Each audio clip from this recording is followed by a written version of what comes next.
Alrighty, good morning, everybody. Thank you for being on this webinar for us today. I know this is an unusual time for everyone. I know most of us are working from home.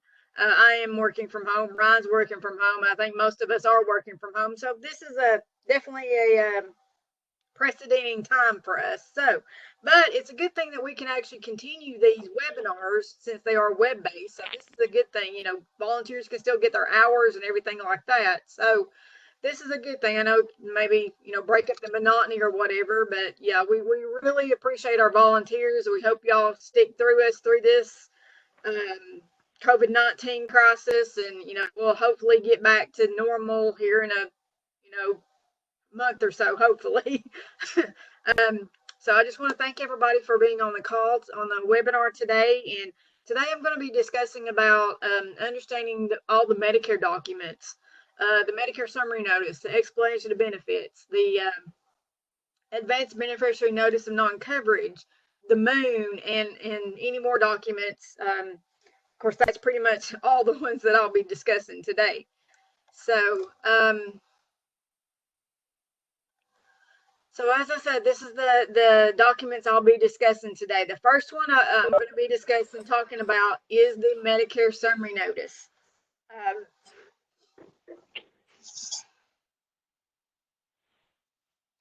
Of course, the Medicare summary notice is a document that beneficiaries get who are on original Medicare.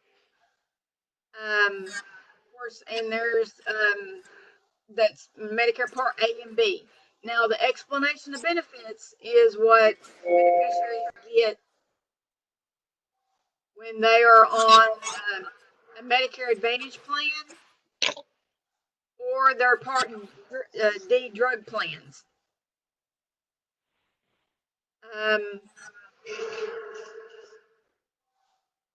So those are two totally different things. Hey, how you doing? Good, good. Thank you, Ryan. Yeah, those are two totally different documents. Of course, the MSN and the explanation of benefits pretty much explains, the service that they got, the service provider that they went to, and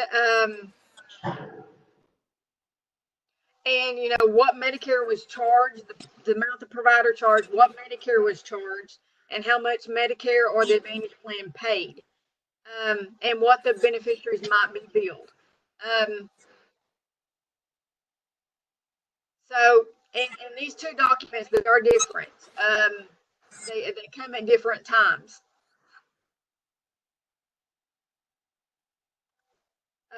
Of course, that's why it's very important for beneficiaries to track their claims.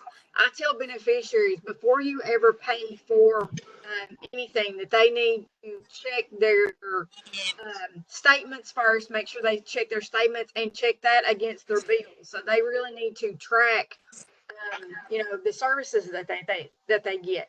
And I always, tell beneficiaries, we've got these personal health care journals that they can actually use to help track their claims. Again, if everybody will please mute your phones, because I'm getting a lot of background noise. Please mute yourselves.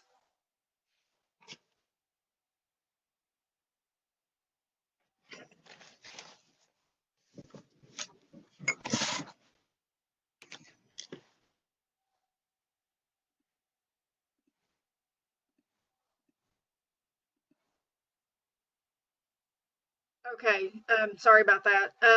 Again, claims tracking is really very important for beneficiaries. I tell them not to, pay any bills unless they have compared everything, compared the Medicare summary notice or explanation of benefits and their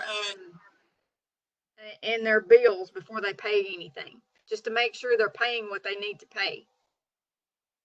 Ryan, do you mind muting everybody, please?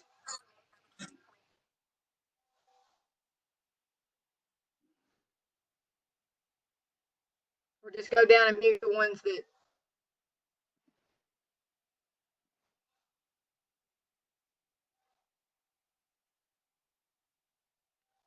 Okay. So as I said, the Medicare summary notices, that and the explanation of benefits come out at two different times. The Medicare summary notice, if they're on original Medicare, they only get these every 3 months. So it may be several months from the service when they get these. So that's why it's also very important for them to use those healthcare journals so they can write down the service that they actually received. For example, if they got, like an x-ray or they got blood work done or anything like that, that they can go back and say, oh yeah, I remember I got blood work done or I got an x-ray or whatever. But yet when they get their Medicare summary notice in the mail and they, looks on there and the imaging charged them for an MRI instead of an x-ray, that way they can say, well, hey, that's not what I got. I actually got just a plain old x-ray. So that's the way they can help, file an appeal and report for fraud. So that's those little things really help seniors keep track of everything. Of course, the Medicare summary notice, this is what the envelope looks like when it gets mailed. It will have Center for Medicare and Medicaid Services at the top, so they'll know it's actually from Medicare. So that's why it's very important. I tell beneficiaries, please read these statements because there's dates on those that they have to act by if something denied or anything like that, and they don't need to wait. I tell them to wait to make the payment because you never know. As I said, they may get a bill before they ever get their summary notice. So I tell them wait and don't pay the bill. They can call the doctor's office and say, hey, I'm waiting for my Medicare summary notice. I'm not going to pay this until I actually get that in the mail so I can compare these two. Most doctor's offices are really, will honor that and really work with them on that. Another good way, if they don't want to wait for their summary notice to come in the mail, they can sign up for a mymedicare.gov account. They can actually see their Medicare statements in real time. So that's a good thing. So they don't have to wait if they really want to go ahead and pay that bill or whatever, just to make sure. But I tell beneficiaries, please check your statements, your Medicare statements, before you ever pay anything, just to make sure that is exactly what you're paying. Because I try to save beneficiaries from paying anything that they don't need to, because it's sometimes it's very hard to get money back. From them making the payment. So if they can check that beforehand, before ever having to make a payment, it could save them, some money. So I highly encourage beneficiaries to sign up for a mymedicare.gov account. It's secure. Saying you have a login and a password. It's all secure.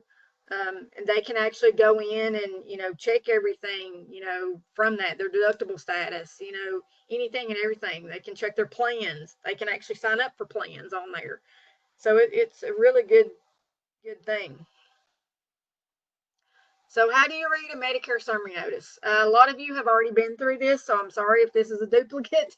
But of course, we do have a lot of new volunteers out there, so that have never seen what a Medicare summary notice looks like. So that's why I'll be going over what a Medicare summary notice looks like. There are two different notices, a Part A and Part B one.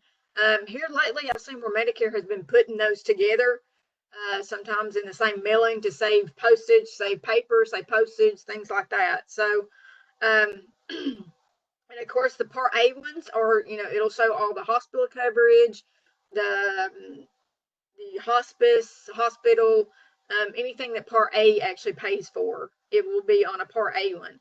And then a Part B one, of course, is all those medical, the doctors, the, x-rays and that sort of those, the DME and things like that, ambulance, all that's under Part B. And sometimes they're actually shown on the same pages. So sometimes Medicare is probably doing like a Part A one, and then next few pages they'll start a Part B one. So you just need to make sure that those are all correct. That's why they need to go through with a fine-tooth comb. This is what a Part A one looks like. A Part B one looks exactly the same. The only difference is, Part A, it'll say Part A hospital insurance at the top. So if they've was never in the hospital as an inpatient, they will not have a Part A one. Of course, if they were in the hospital as an outpatient for observation, it would go under Part B. So, and we'll be discussing the moon a little bit later. But as you can see, have their, that at the top, it'll have their name. It'll have part of their Medicare number. Sometimes here lately, I've seen them with the whole Medicare number. Of course, that's a good thing. I know they used to do it with just the last four. That's because it was Social Security numbers. But now I think they're putting the whole number up there.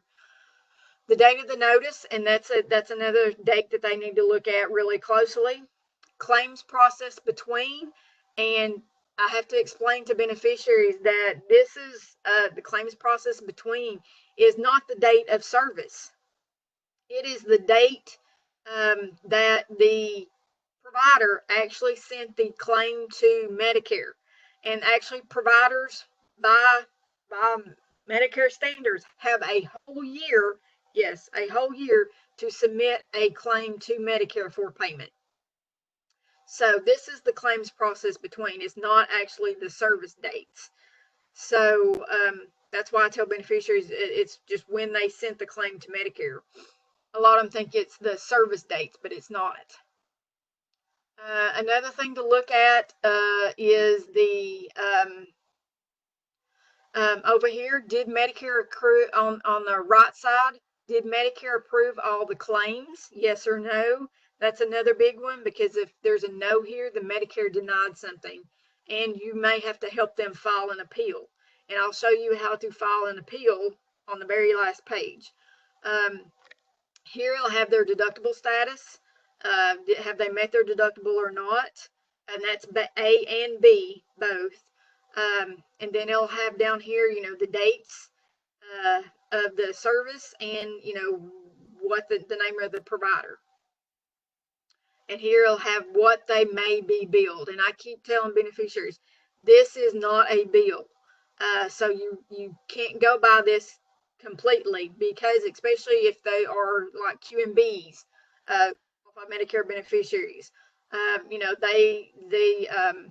their second part, or or if they have a supplement, then that this part may actually be sent to their supplement or their the Medicaid. So that's why I tell beneficiaries this is not a bill, because I get some calls from QMBs. They'll get their Medicare summary notice in the bill, and I'll have total you may be billed, and they think that they have to owe that, even though I have to explain to them, no, this is just what Medicare has paid. Medicare, if you'll read down at the bottom of the, and I'll show you down at the bottom, it'll have, in the notes section, it'll have that they're, whatever was sent to their supplement or sent to Medicaid or whatever like that. So that'll be on there. These people would stop. Okay. So here's what page 2 looks like. Of a Medicare summary notice. It just has a lot of information. Another good thing to look at, especially if it's a Part A, is their benefit period. Because benefit periods are totally different than what other periods are, because they could still be in the same benefit period if they have to go back as an inpatient in a hospital, which means that they would not have to pay that extra copayment or deductible. So that's another thing to look at really good is if is that in the benefit period, if they're still in the same benefit period. So of course it'll have on there how to report fraud, that sort of thing. So this is page 3. This is where they get down into the nitty gritty. The dates of the service, the provider, the address of the provider, the date the service was. It'll have benefit days used, was the claim approved, any non-covered charges.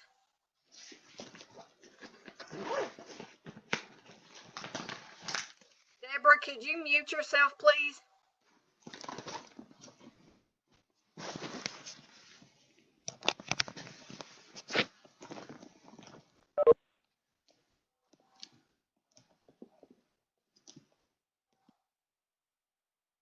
Lonnie, I got her muted.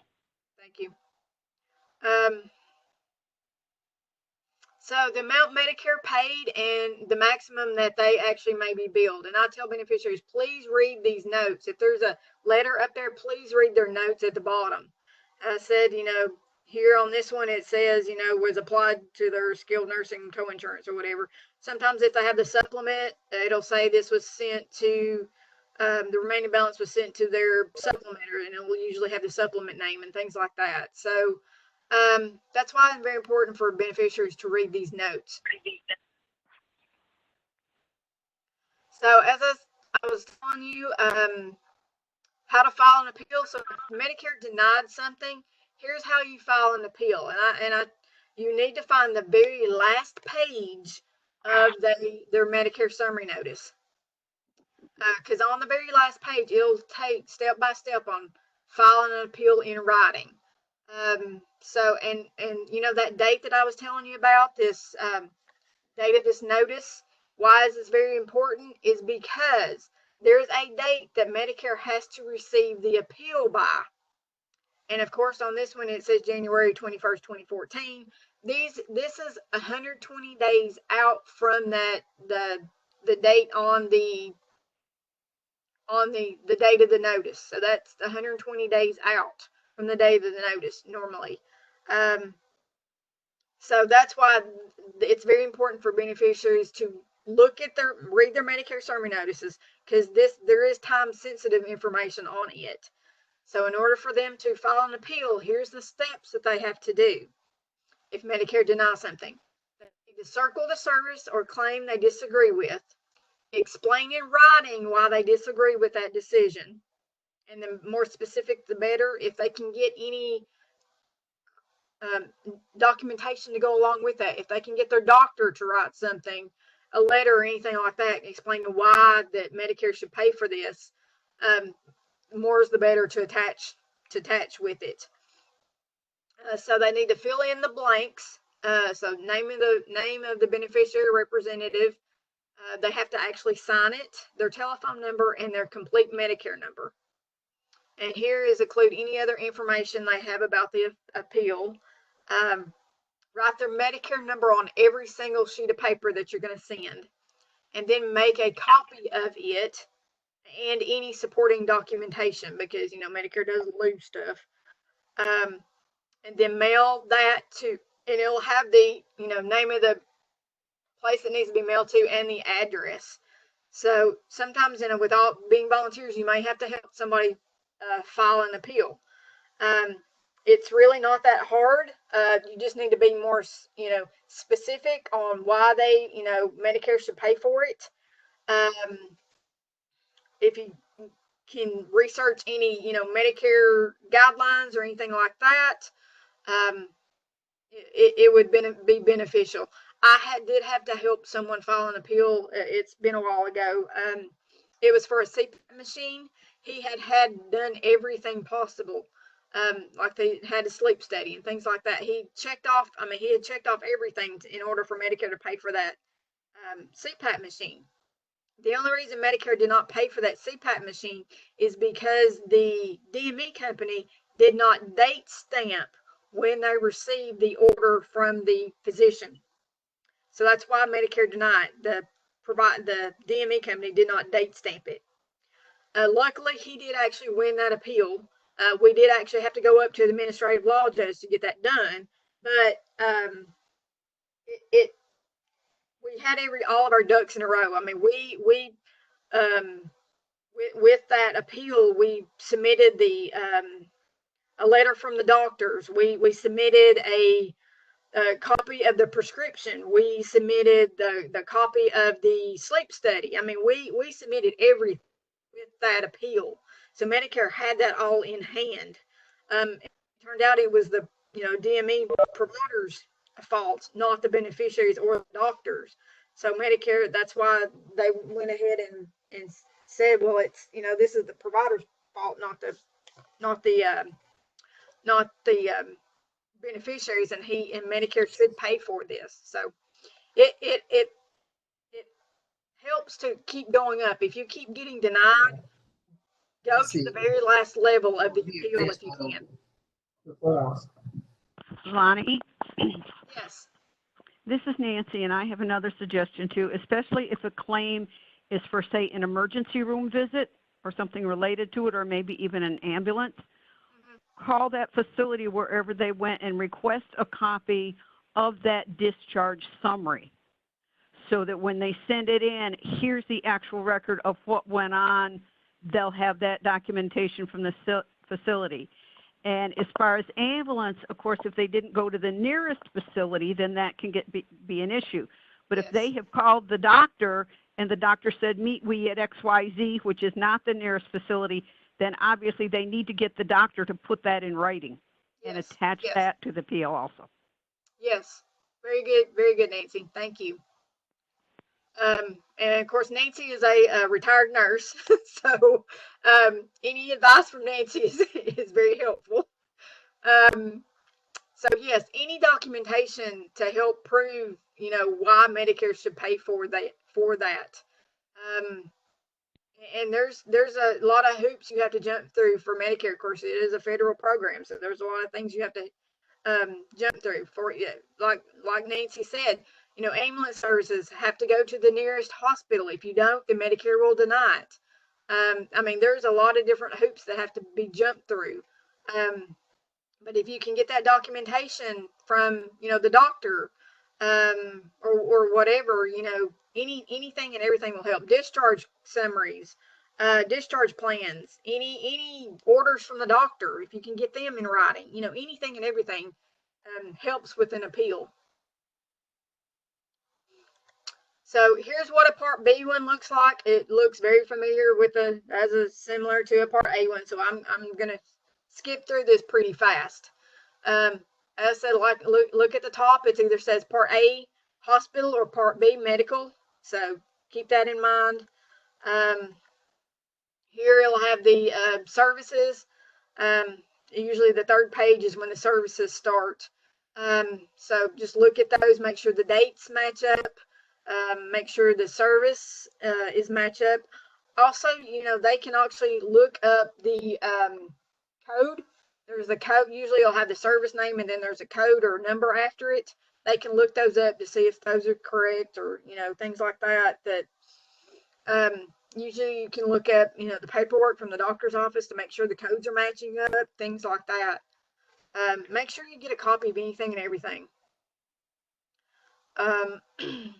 Make sure everything's adding up. And appeal is pretty much the same. I'll file an appeal for a Part A and a Part B. It's pretty much the same. It may have to go to a different contractor, but it'll still have on that very last page the name and the address of where it needs to go to.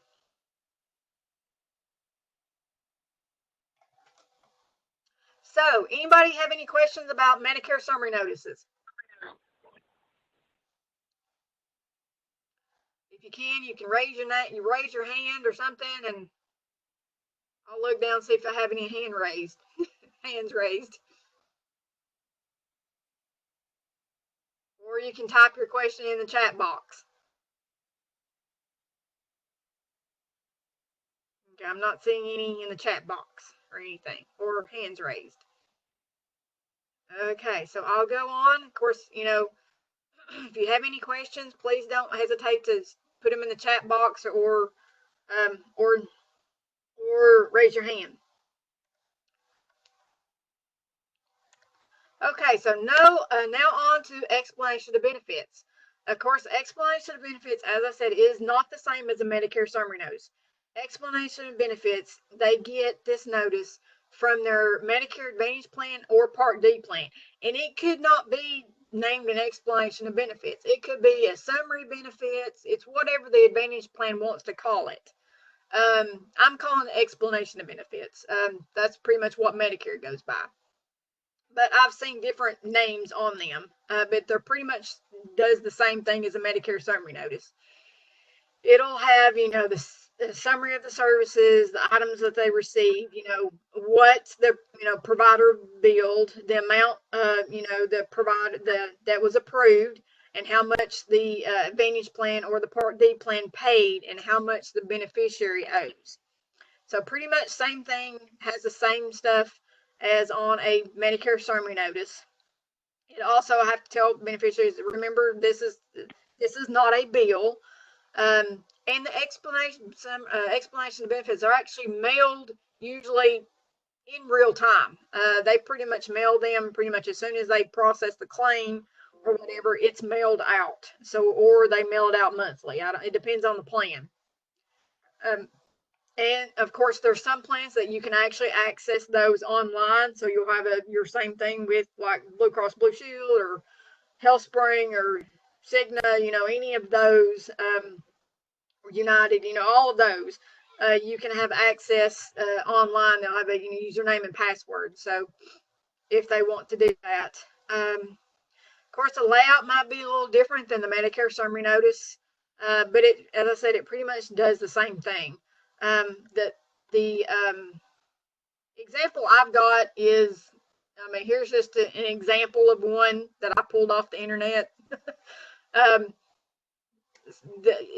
They all do not look the same at all, but I said they pretty much all have the same information on them. Have the date of this, statement date, may have their member name, address, may have the member ID up there, anything like that, group number, anything like that.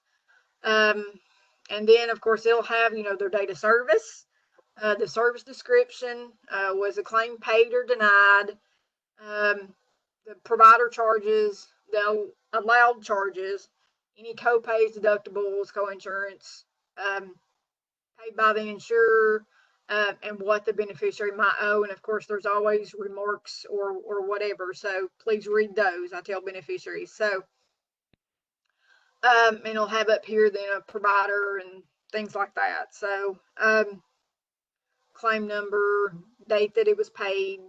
So, that's what some of these actually, and I said not all explanation benefits look the same. It depends on the Advantage plan and what they actually look like. Most of us send out, how to, with your information when they get their documents in the mail and they get their cards, stuff like that. It'll have in their booklet or something how they read their, their explanation benefits or whatever they might be calling it. So, of course, so any questions on the explanation of benefits? Okay, I'll go on. Now, the Beneficiary Notice Initiative. I don't know if people are familiar with that.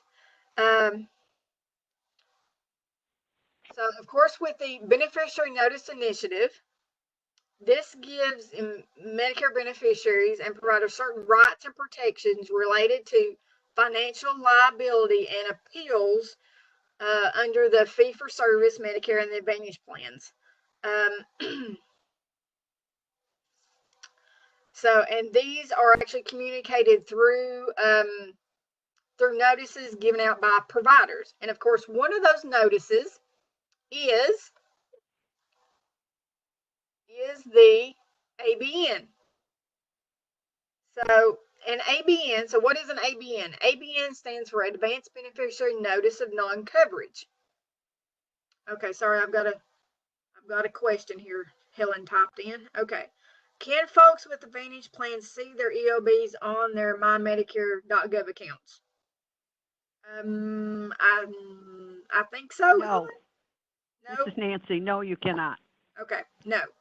You have to go back to your Advantage plans, and a lot of the Advantage plans should be able to have them online, but they don't, or at least some of them I know.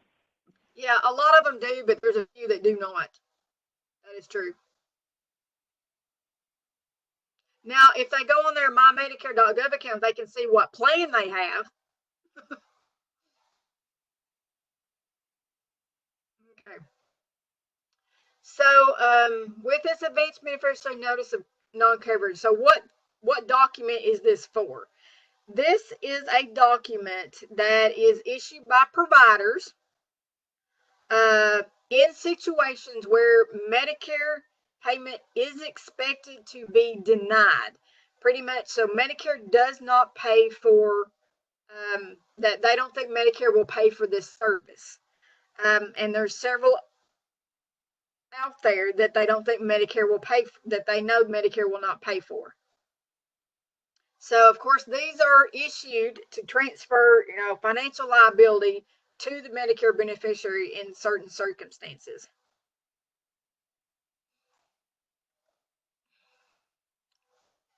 So when is this notice given? This notice is actually given before a beneficiary receives a service. It's based on the Medicare coverage rules. Your provider has reason to believe Medicare will not pay for this service. So if a provider thinks that Medicare will not pay for their service, they'll have a beneficiary sign a advance beneficiary notice of non-coverage. It allows the beneficiary to decide if they want to get that coverage or not. It's where they get to carry in question and accept financial responsibility. The notice must list the reason why the provider believes Medicare will deny the payment, and I'll show you all what one looks like. Of course, and providers are not required to give you an ABN for services or items that are never covered by Medicare, such as like hearing aids, those services that Medicare does not cover at all. I mean, it's for example, another thing that a lot of people don't realize Medicare doesn't cover is like an annual physical. Medicare actually does not cover those ever. It's called something else. They have to bill it as like there's only welcome to Medicare class or welcome to Medicare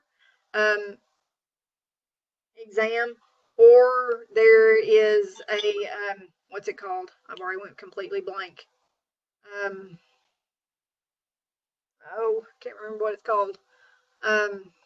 Wellness visit? Thank you, wellness visit. Yeah, annual wellness visit. Thank you. I went completely blank. Yeah, the annual wellness visit. Now, those are two totally different things than a, yearly physical kind of thing. So those are two totally different things. And I said Medicare never covers a physical, regular yearly physical. So here's what an ABN looks like. And I tell beneficiaries, never sign a blank one of these. Never, ever, ever. The providers have to have these filled out. It has to have, the service, the reason why they think Medicare will not pay for it. There's some other things. For example, Medicare only pays for like a breast exam every 2 years or something, or a mammogram I forgot mammogram every years, but not mammogram. Sorry, I said that wrong. So things like that. So it could be like breast exam.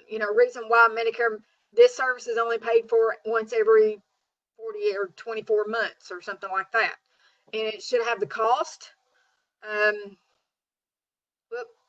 Sorry. It'll have the cost, and then it gives the options down here. I want the blank service listed above.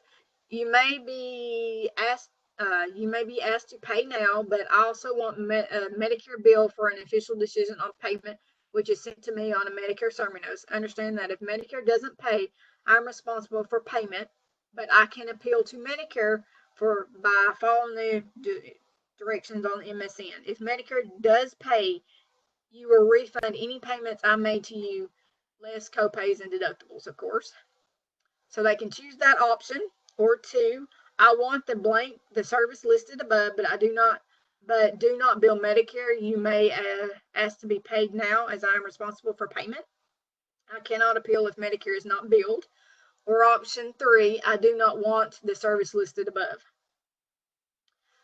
So, and of course, they have, any additional information, and of course, they have to sign and date it. I tell beneficiaries, please do not sign a blank one of these, ever. So, and actually providers actually have to submit one of these to Medicare. Also, Medicare can ask for a copy of this. But this is pretty much what one of the forms will look like. So any questions on an ABN?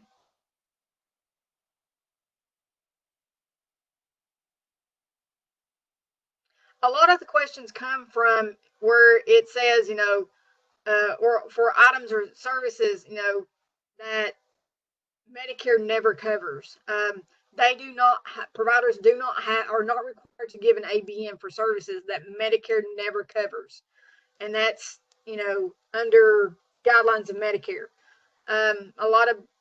Some providers will go ahead and do these anyways, just to have backup for themselves. So some providers go ahead, but they are actually not required to for a service that Medicare never covers. So, okay, any questions about an ABN?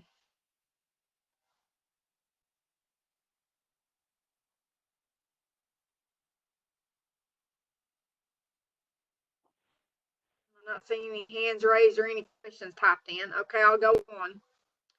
Okay, so that's what an ABN looks like. So, of course, Medicare, as I said, Medicare does have rules about who when you should receive an ABN and how it looks. ABN does not prevent you from filing an appeal, of course, as long as Medicare was billed. I tell beneficiaries, do not sign a blank one and get a copy of the ABN if you can. That's another thing I tell beneficiaries, get a copy of everything that you sign. So on to the moon, and no, I'm not going to moon you. Moon is actually short for Medicare Outpatient Observation Notice. And what this form is, it informs a Medicare beneficiaries when they are admitted as an outpatient receiving observation services, and they are not an inpatient of the hospital or a critical access hospital. So that's why I tell beneficiaries, even though they may think they're admitted, they may not be being admitted as an inpatient. They may be admitted as under observation.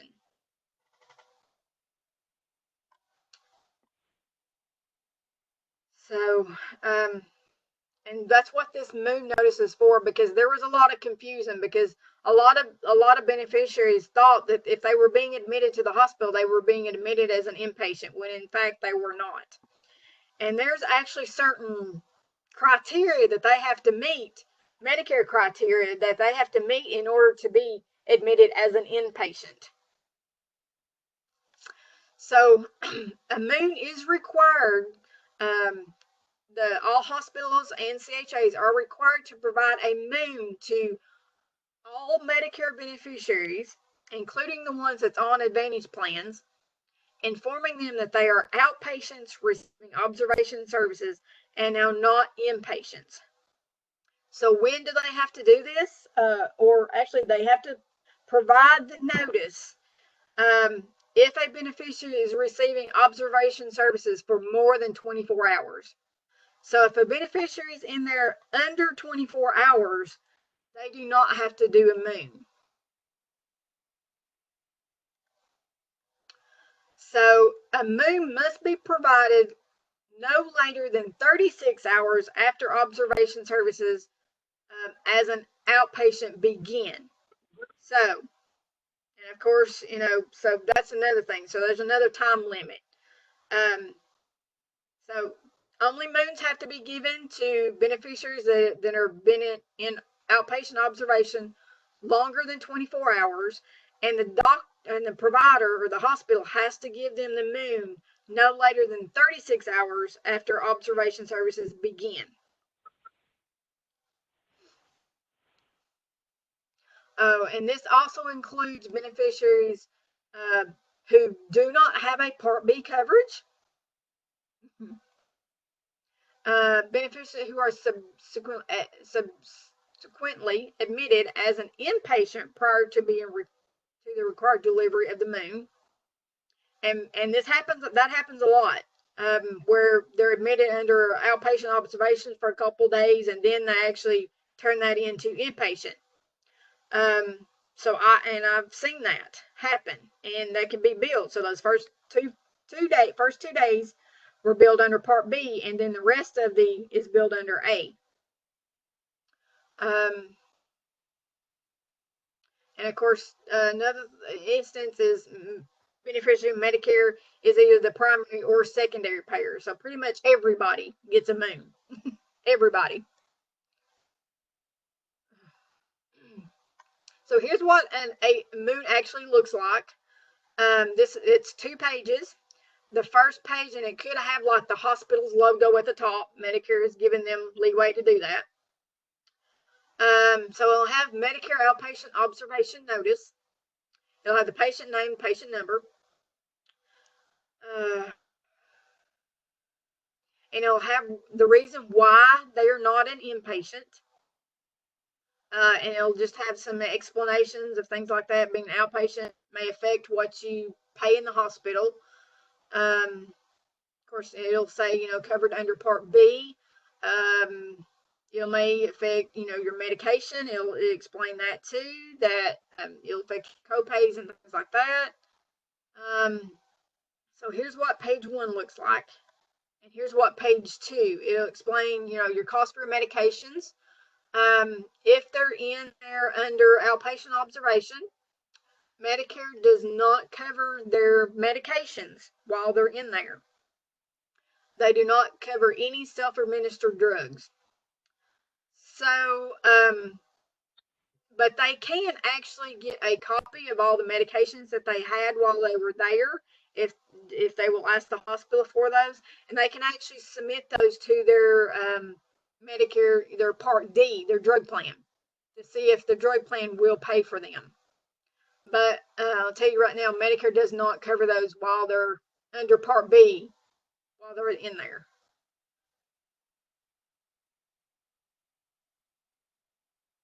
Okay, I've seen, let's see, Helen put in here. Okay, hang on. Helen sent me a long question, so bear with me just a second.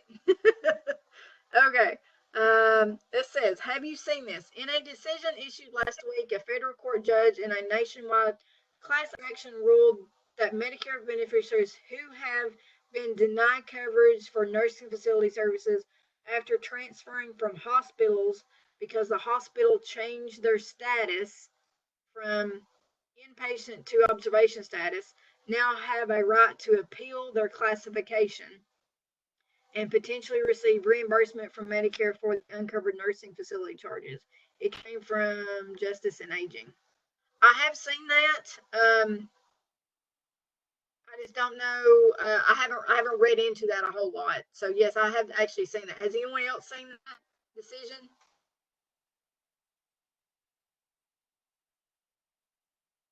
And you're welcome to unmute yourself and come in. Nancy? I haven't actually seen it or run into it. No, I understand what it's saying, but I've not personally don't have any information on it. Okay. Yeah, I may need to do some little bit more research on it also. Who else was coming in? Anybody? Oh, it said Emma says, yes, I have. I saw the info from, yeah. So we all saw the info, but yeah, we don't know when that will actually be put in place or how that goes about. So I think we may need to do a little bit more research on that. And maybe send something out to you all, the volunteers or whatnot. Because I don't have a whole lot of information on that, on how they go about doing that. I don't know if they would do an appeal or like an appeal to Medicare, I guess. I don't know. I'd have to ask about that. Helen, do you know? That would be my assumption, is that they would have to appeal to Medicare to accomplish that. It probably is still going to be a headache regardless, would be my guess. Yes. Yeah, Okay. Any other questions about the moon?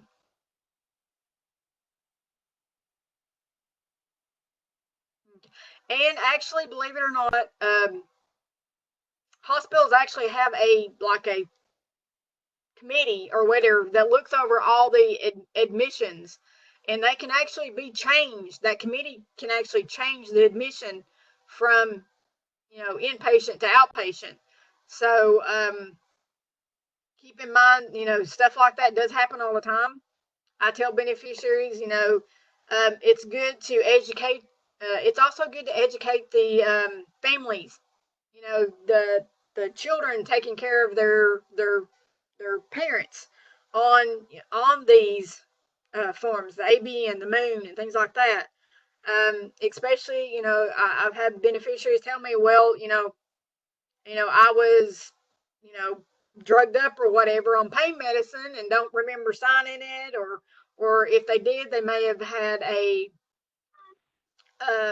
child or whatever, caregiver sign it. So keep in mind that you can always ask the hospital for a copy of it. Or if a caregiver is signing one of those, ask the the hospital for a copy of it so you'll have it for your records. But hospitals actually have to keep these on records for a certain amount of time. So, and they actually have to submit these, I think, with their claims also. Yeah, they are required to give a copy. Yeah. I said, but that sometimes they sneak these in with all the other paperwork that they're having them sign. Um, but yes, that is true, Glory. They are required to give a copy. But it's also good to educate all the caregivers about this, because a lot of caregivers don't know about this.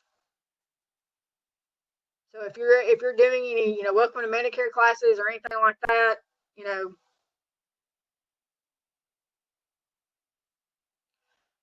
shouldn't moons have to be given in advance of change in status? Um, Let me look. I've actually attached when I sent out my my PowerPoint. I actually attached the CMS regulations to it. So actually, let me look and see here. Where did I put it? The regulations for the moon. Here they are. Okay. Let's see here.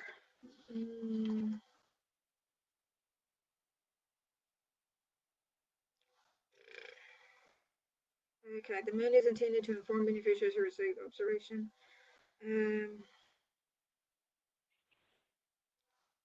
Must be delivered no later than 36 hours after observation services begin.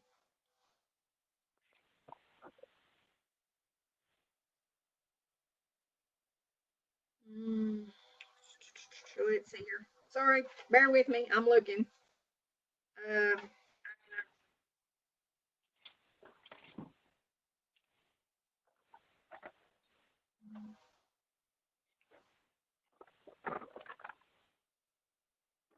I'm not seeing it in here.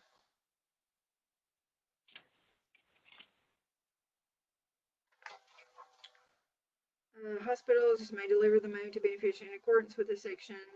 Hospitals must provide both a standardized written moon as well as an oral notification. Oral notification must consist of an explanation of the standardized written moon.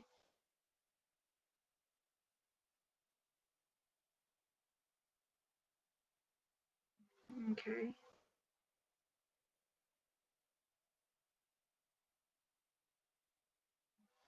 Okay. Let's see. Oh, and they can actually do an electronic version of this. If the hospital CHA elects to issue a moon review on an electronic screen before signing, the beneficiary must be given the option of requesting paper over electronic, and if that is what the beneficiary prefers.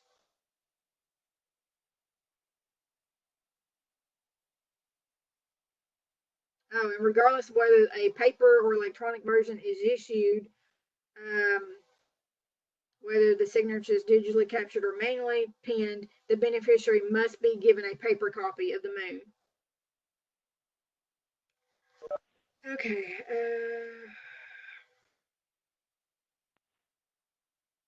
I'm not seeing like if it gets changed, but I'm thinking even if they were there, if they were there longer in observation for longer than 24 hours, I think they still have to give them a copy of the moon to let them know. According to these records, if they were in there longer than 24 hours, they're still required to give them a copy of the moon. So yes, I would think so.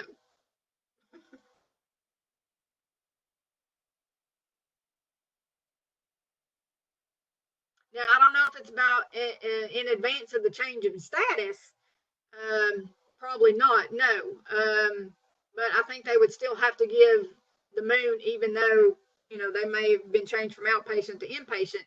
They still have to be given a copy of the moon, I guess, within that 36 hours, no matter when it got changed.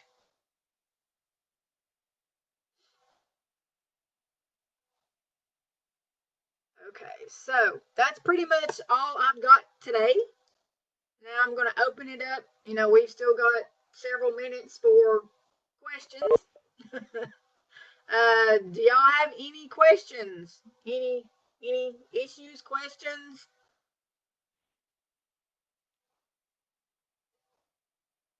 And now one of the good things I said I did put in there, I did put the CMS regulations, the policies in there, and it's both got the ABN regulations and the moon regulations. The ABN regulations start on, it's on 50. And I can actually show you them what they look like. Hang on just a second. Let me show you what they actually look like. So here's what the regulations look like. Can y'all still see my screen? Yes. Here's all the regulations. Yep. It is, it's a 206-page form. So, get to the top up here.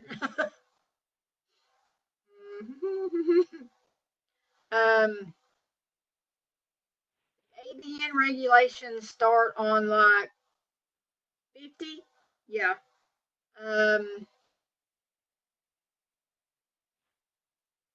Let's see if I can get to the top. Let's see, where's 50 at? And this is very, very long. So, oh yeah, they start on 50. I think we're getting there. No, I'm still on 60. Okay, they start on 50. Jeez. And it goes through all the different ABNs for all the different services or agencies and things like that. So, yeah, here we go. Okay. Yeah, here's the advanced beneficiary notice. It's on 50. It has, starts with general information and things like that. Now, this is actually in the Medicare Claims Processing Manual under Chapter 30, the Financial Liability Protections. And I've actually sent y'all a copy of this if y'all want to go through the whole thing. As I said, it is 206 pages. But the ABN start on 50 at section 50.0, and the moon actually starts on 400. Yes, and the moon starts on 400. The good thing about this, if you click on, just go down the glossary or whatever, and if you just click on 400, it'll take you straight to that section. So that's a good thing. It's also really good to have these, claims processing manual. It'll explain why Medicare, how Medicare processes the claims and things like that, or why something was denied. I always look under these regulations when I'm helping someone with, appeals or anything like that, because I need to check to make sure that, this was, processed correctly. It's not a service that Medicare denies or anything like that. So I do my research first. And it's why I'm passing this along to you all, to help you all, it might explain some things of how Medicare works. So do y'all have any questions? Anything? Any discussions?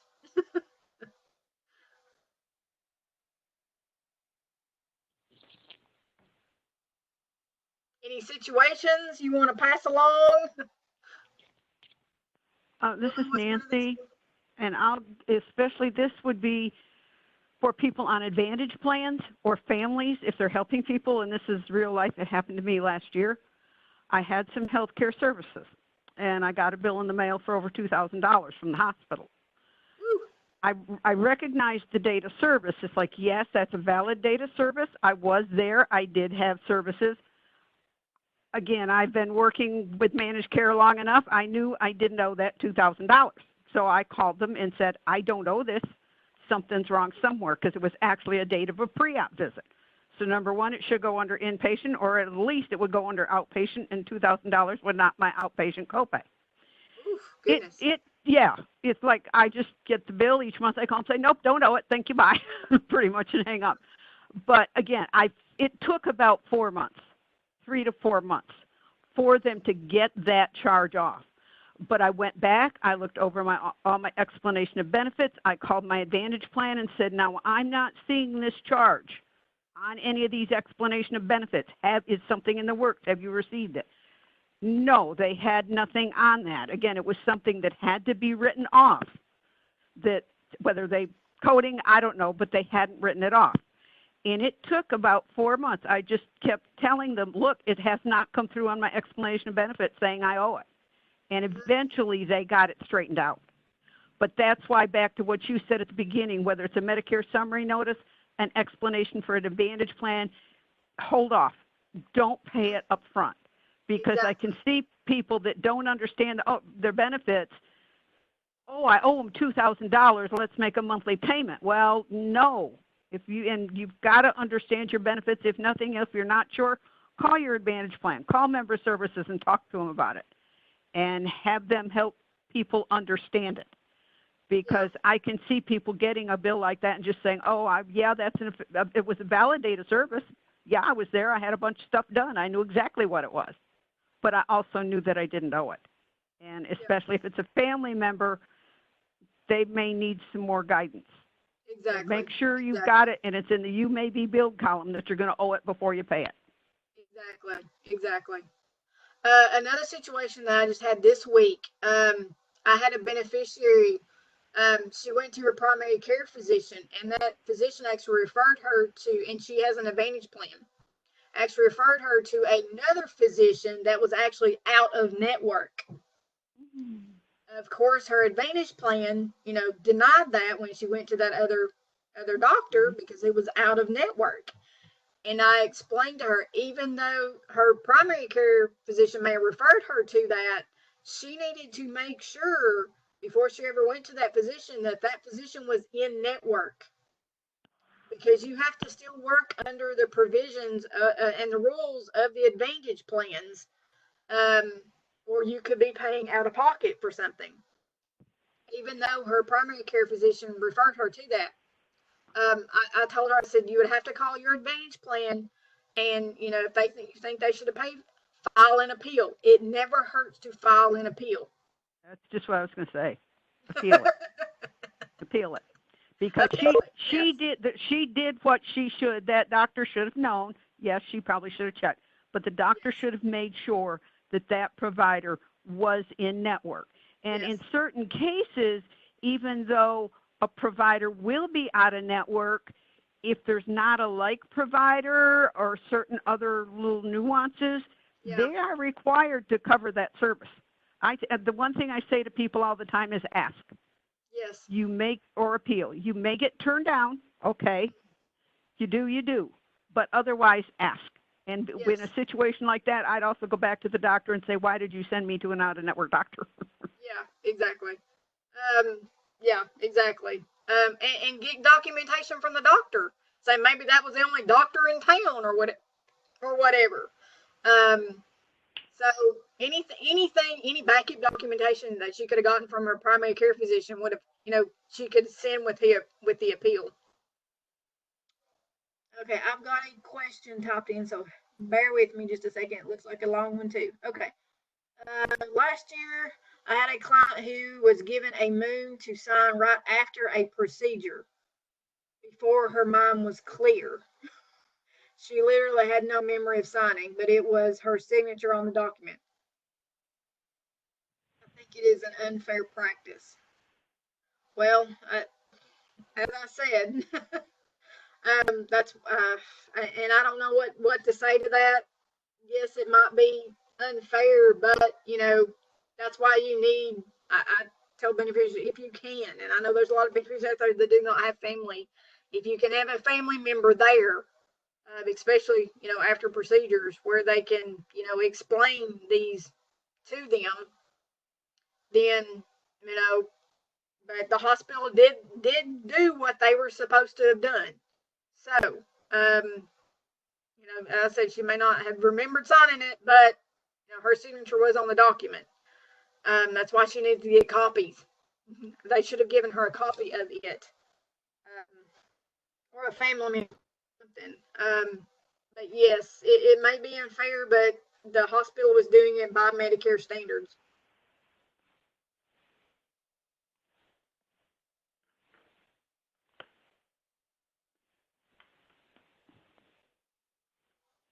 Okay, got another long question. Okay. I had a client with the MA plan whose primary care physician billed her for more than the PCP copay. Okay. They combined that copay with a service from another doctor in the same group, even though the service was on a different day. Okay, so they're under the same doctor, right? Or under the same group. So these two doctors are under the same group. So each time she went to each different doctor, she would get a copay for. They combine that copay with a service from another doctor. I mean, it's all under the same. Okay, this one's a little bit hard to explain. These are all, even though they're different doctors, they're all still under the same provider, if that makes sense. Under the same building, like not same building, but same. These doctors are all employed by the same company. So, Bonnie? she paid part of her bill, I think. Some companies, I guess, provide that or submit that to the latest, I guess, bill that they owe. Does that make sense? Does that make sense?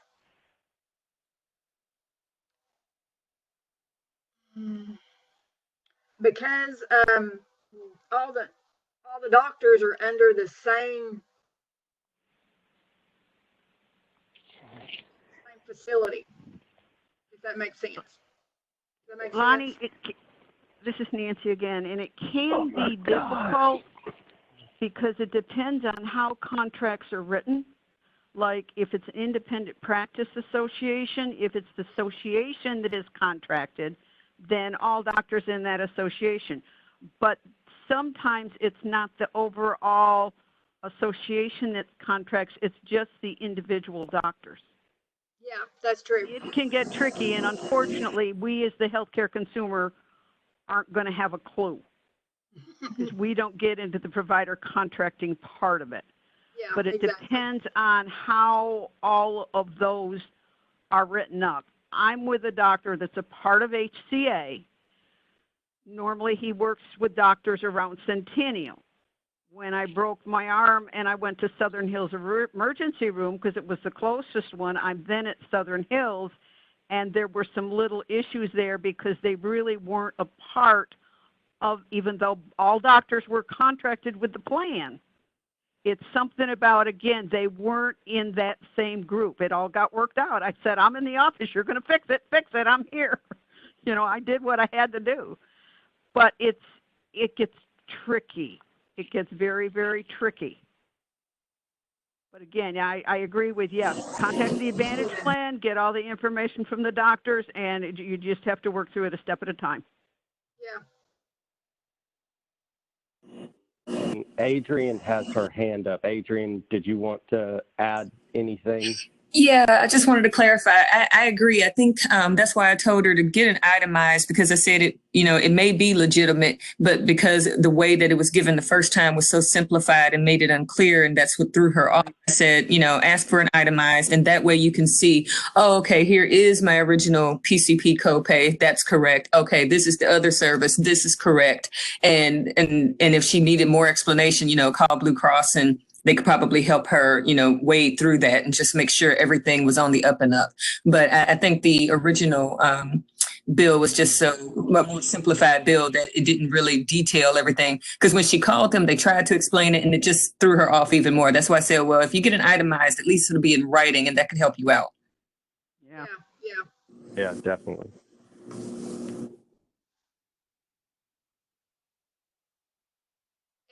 And if people have Advantage plans, and I hate to say this, the first call that they need to make is to their Advantage plan.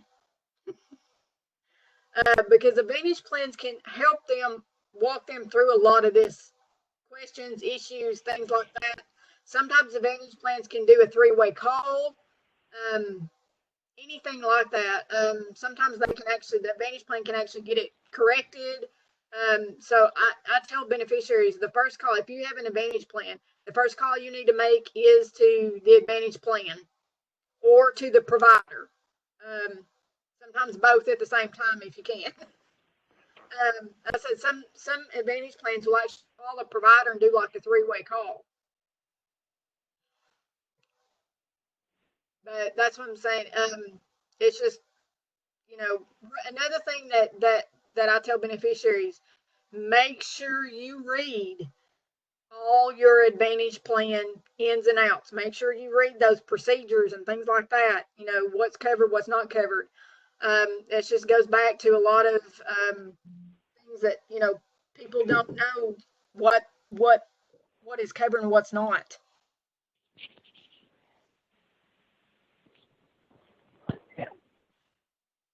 Any other questions? I think we've done pretty good today. We've had several good questions. Good questions, guys. Any other issues y'all want to talk about or any other questions? Because this is how we learn. We learn from actual experiences most of the time. So if not, I guess we can go ahead and stop the recording, Ryan.